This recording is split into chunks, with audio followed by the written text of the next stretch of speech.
好，嗨，好了，好好笑。默默，我问你哦，就是有一种说法是说，所有的法啊，任何一个法都要去跟佛法做比对。那比对出来如果是一样的话，那就是正法；那如果不一样的话，就不是正法，就是偏离轨道的。所以有一些人看到别的法、其他的法、任何的法，就会去跟佛经做比对。但是是不是他也要懂佛法，他才能去跟所有的法做比对啊？这个其实第一个要说的就是，公说公有理，婆说婆有理。基督教的说，所有的法要与圣经比对，如果跟圣经不同的话，就不是正法。那佛教徒可能会说，所有的法要跟佛经比对，如果不一样，就不是正法。那么修道高深的人，然后他可能说，所有的法应该跟老子的《道德经》比对，如果不一样的话，或者有出入的话，就不是正法。那公说公有理，婆说婆有理，那谁才是对，才是错？所以这个没有的去考究啊，不是说你说你是对的，然后其他的只要不一样就是不对，这只是一种傲慢的想法，绝对不是这样子，一定不是这样，因为法这种东西一定有非常多的入门的不同的方向，任何事情你都可以，即使像一个地点，你可能抵达它有50条路甚至100条路，你不能说跟我这条路不一样，你就不是真的路，就到不了。其实不一定，如果用这个角度去思考的话，它本身一定不了解法是什么。我们要了解法到底是什么，所以才来说什么是正，什么是不正。这是第一个。我们待会再探讨什么是法。第二个问题是，必须懂法，然后才可以去做比对，然后才知道什么是真的，什么是假的。第二个其实是也有一些问题存在，就是什么叫懂？懂的意思是你已经从意识上、解释上去清楚他到底在讲什么，这样叫做懂吗？就可能是有一些人他已经看了很多佛经了、佛法了，那他可能看了很多书，那他也熟背了这些文字，就是佛经上的什么名词是什么意思，他都非常的了解了，就是他不会说错任何的词跟意思解释这样子。那所以这样讨论起来，第一个跟第二个就有很大的关联性，也就是第一个要知道法是什么，然后第二个要懂法，知道跟懂它的分别到底是什么。其实两个，我这么比喻好了，用一个非常简单的道理，各位就能够了解这件事情。如果我没有吃过葡萄，从来都没有吃过，然后我就从别人告诉我的，然后从经典上的说明去企图了解什么是葡萄，那我就会看许多的书，那也有很多不同的教派，然后告诉我说葡萄这个东西是什么。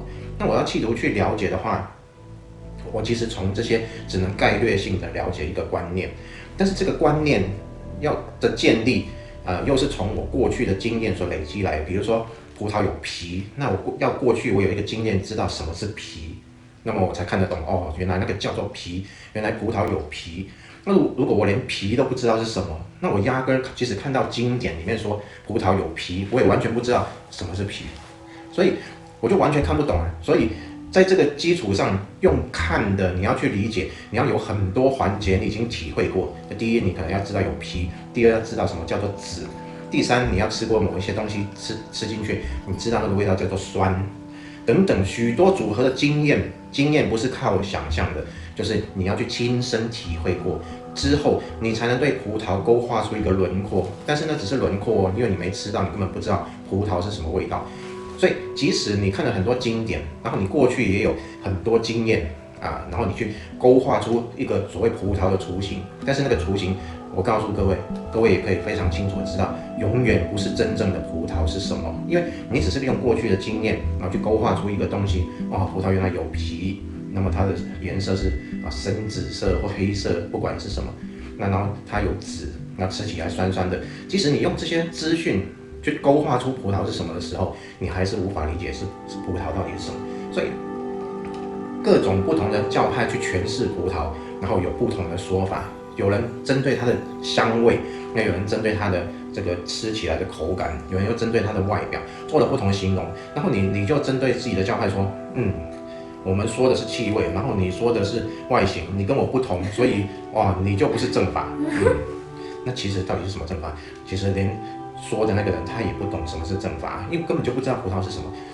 所以从这个例子，大家就可以知道说什么是正确，什么是不正确，什么是对，什么是错。往往我们只是从脑袋过去的信念去跟其他的说法比对，那只要合的，然后就是就是对的，只要不合，那可能我就认为说那是有问题或错误的。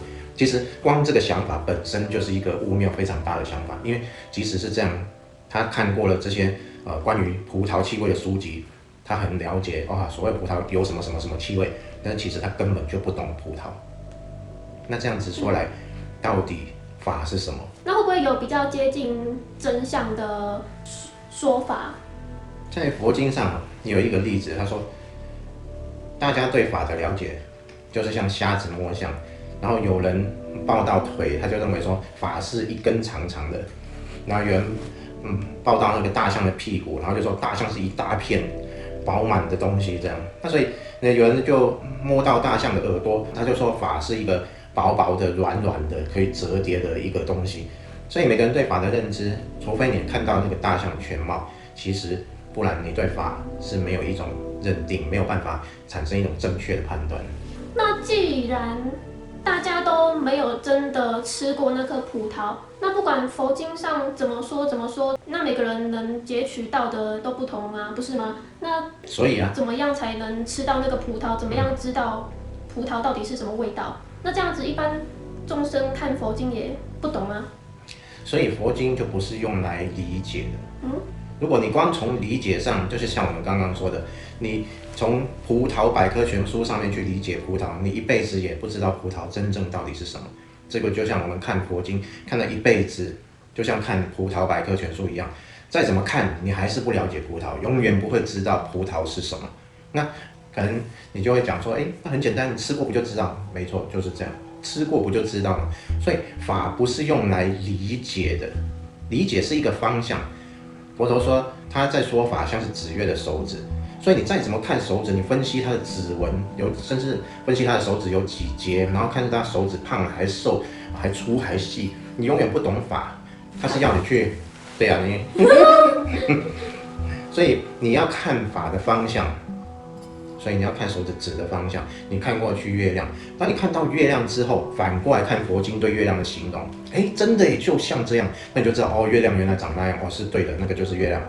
所以是用来印证的，不是用来理解的。你一旦落入理解，你永远不知道佛经在讲什么，然后你用自己的这种理解，然后去跟别的理解比对，那再怎么比也比不出真假来。那会不会有一些人会误会啊？就是他可能分不清理解跟实际的体会，他可能脑袋习惯的去背书啊，去看很多书，然后去思考，去实际行动。我要实际行动，我要看很多书，我要充实我自己，我要背很多灵性的知识。然后他的小我就觉得，我理解啦，我比别人还要努力啊，我都懂啦，不管怎么问也考不倒我啊，我不怕被你问倒啊。然后他就开悟了。这个其实就跟没吃过葡萄，但是背了很多葡萄百科全书，所以他在讲给别人的听的时候头头是道，但是他自己从来没吃过，就他自己也不知道葡萄是什么，也不知道葡萄的味道是什么，所以他只是按照百科全书里面的再背给别人听，这个就叫做我们把它叫做鹦鹉了。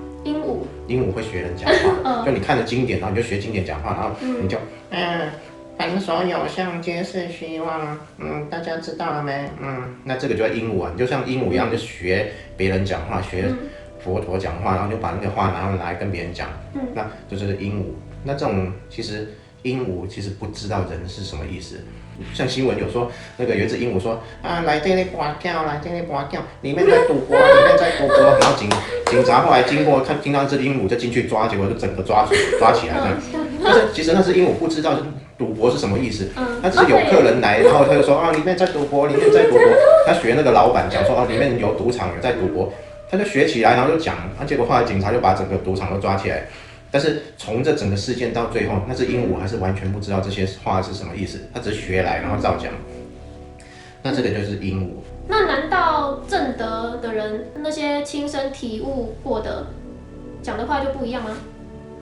就像你真的如果吃过葡萄，你对葡萄的形容就不会跟百科全书背出来的一模一样。而且当别人问你各种问题的时候，你都可以精准的回答。比如说，某一派他着重的是气味，那他问你说葡萄的气味闻起来到底是什么味道？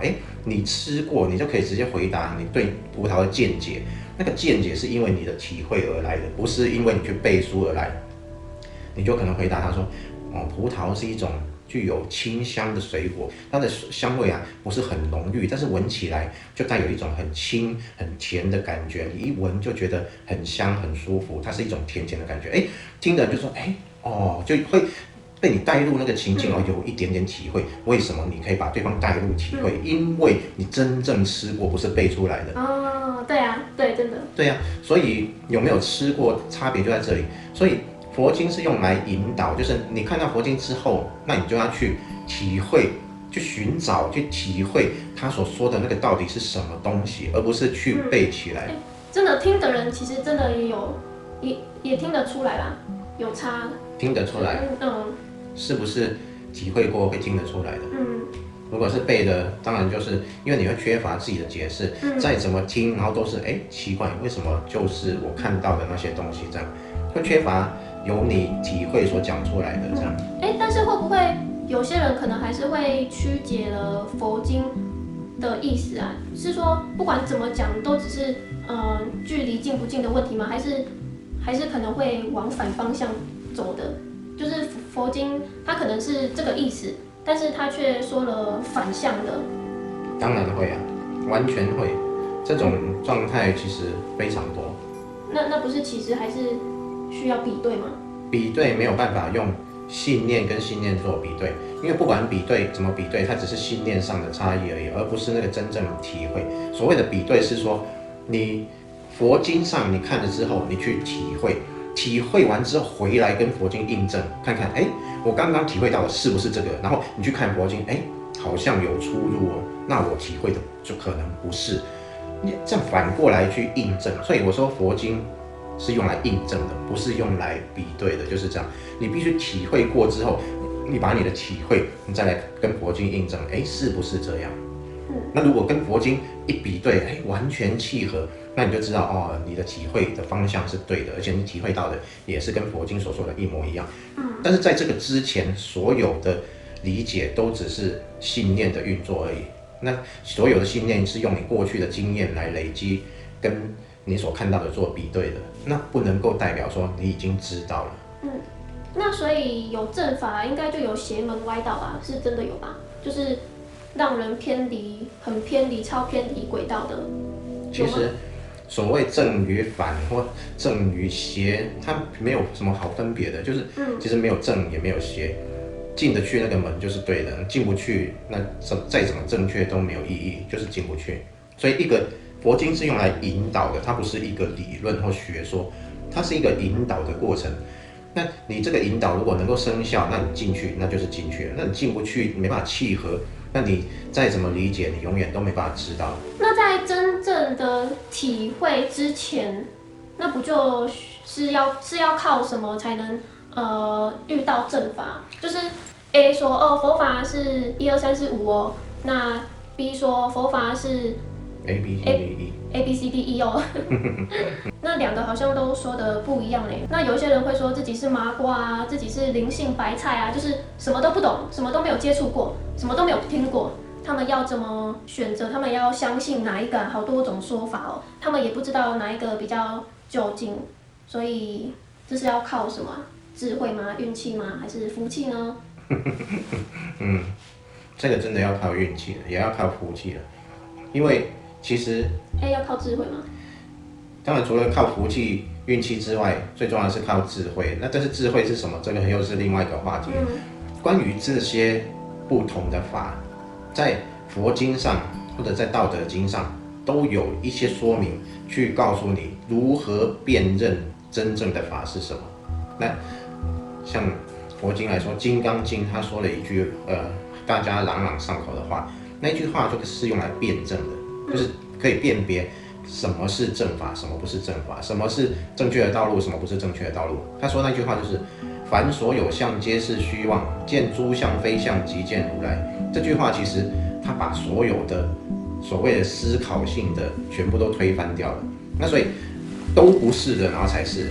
只要是什么的都不是，这样就好简单。但是这也是佛经嘛，那这里不就也是一个比对吗？大家都说，要跟这句比对啊，要比对啊，跟其他的法比对。因为这句并没有内容，所以没东西好比。这句也把本身佛经也推翻了，就是只要能看得到、可以理解的，全部都不是。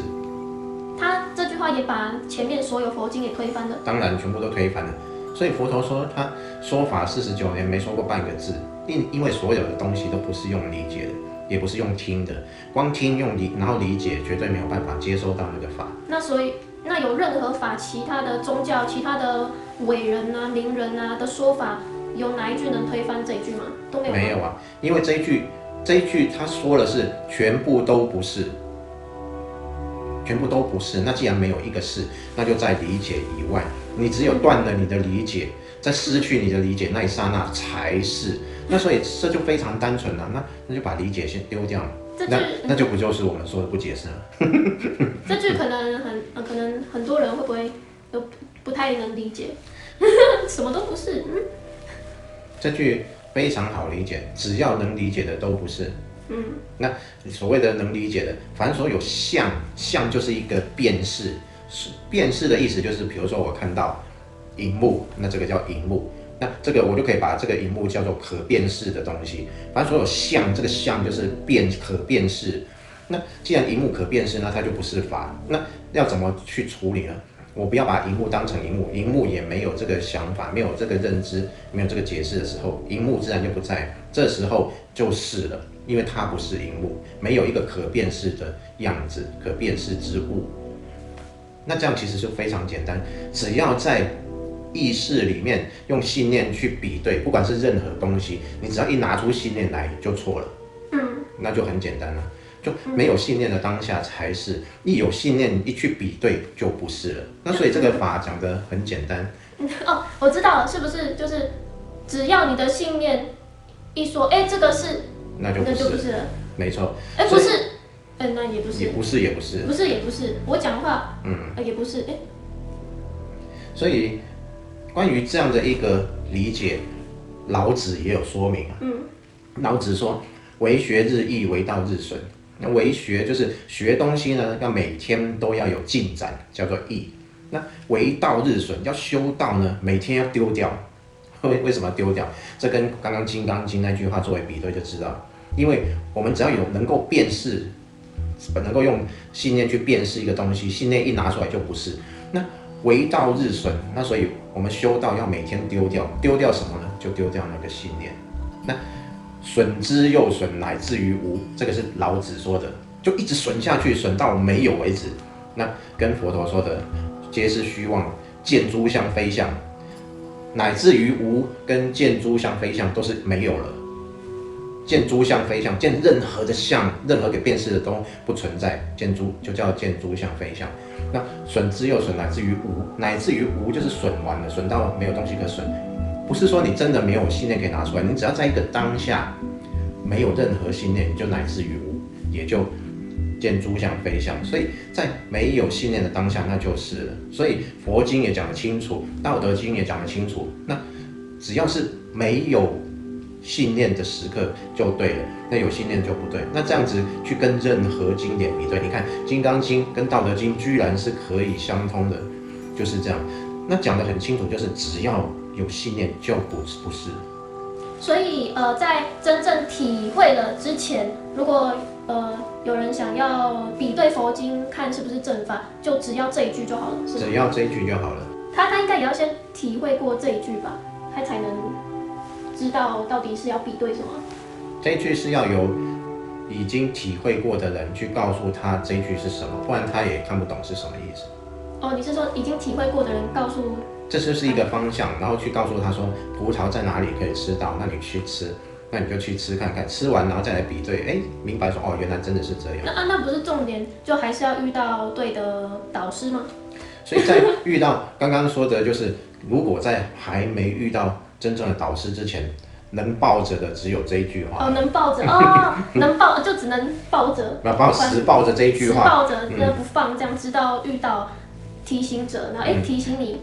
当别人去一直强灌输你一些信念的时候，他说的就不是。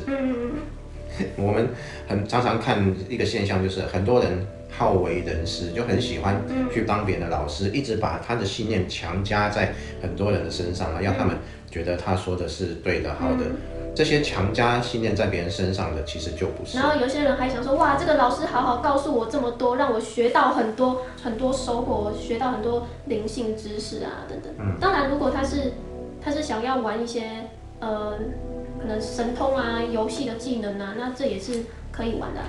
所以刚刚只是在辨别说最深的真正的法是什么，但是在游戏里面有很多可以玩的，那互相都可以讨论，也可以教授，也可以传授，那都没有问题。但是讲到跳出游戏，讲到登出，讲到解脱，讲到开悟这些的时候，没有例外，就是只有一个方向，只要跟那个方向不一样，它其实就是不是。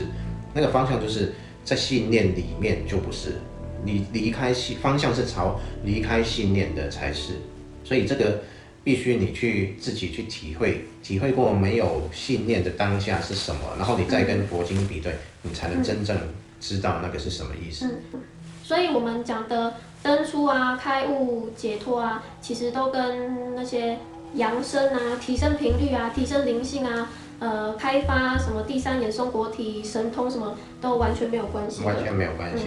那没有听过很多我们诠释的开悟、登出、解脱，那可以再回顾到很前面去翻一下。像我们相关的影片这样，我们双生子验频道有一个开悟登出解脱的资料夹，那我会把所有跟这些有关的放到同一个资料夹里面。那其实如果你选择的是开悟登出解脱，就不用再看我们其他的显化啦，显化金钱、显化丰盛，开启第三眼、开启松果体、灵魂出窍，这些影片完全就不用看了。对啊，因为好像看到有一个人说。就是我们怎么会分享什么显化金钱？明明修到最终都是回归到简单，怎么会讲显化金钱？对，他就没有看过我们所有的影片，所以我们影片有2个方向，对啊，不是只有一个方向。其实2个方向都有契合的地方。对啊，对啊，对啊。因为我们有讲说。你要在显化法则里面，第一步先把世界看成是如幻的，那么其实这个跟登出解脱就有很大的关系。所以其实看我们的影片就会发现，其实我们2个部分是有契合的地方，慢慢各位可以去体会。真的啊，就是有些人想要显化，又显化的不好；那有些人要修道，又被生活故事绑得很死，这样子根本就对啊，也修不好这样子。对啊，所以。你如果没办法直接一步就契入到道，然后就直接往登出解脱的方向，你至少可以从生活原本把你束缚得很紧的这些状态中先解脱出来。所以我们就讲了很多关于显化这些，你就可以从生活中原本把你束缚得很紧很死，把你绑得完全不能动弹的这种状态，先放松解脱出来，变成一个比较轻松自在的人。那在这种情况下，再来慢慢了解如何跳出整个故事、整个游戏，先从故事把你绑紧的地方先松脱开来，慢慢，然后你再了解如何解脱。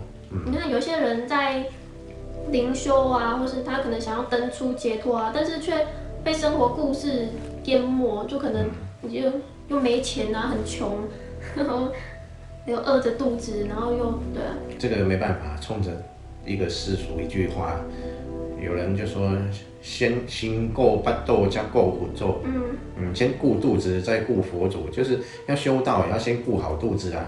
那其实是不需要，但是如果真的卡在这样的想法，没关系，我们也可以让你先顾好肚子，让你先丰盛起来，就稍微调整一下那个心念就可以了。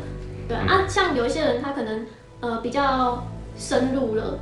他就知道其实怎么样都可以登出，重点是把一切看成虚幻的，然后不解释这样，他就可以不用看显化丰盛的。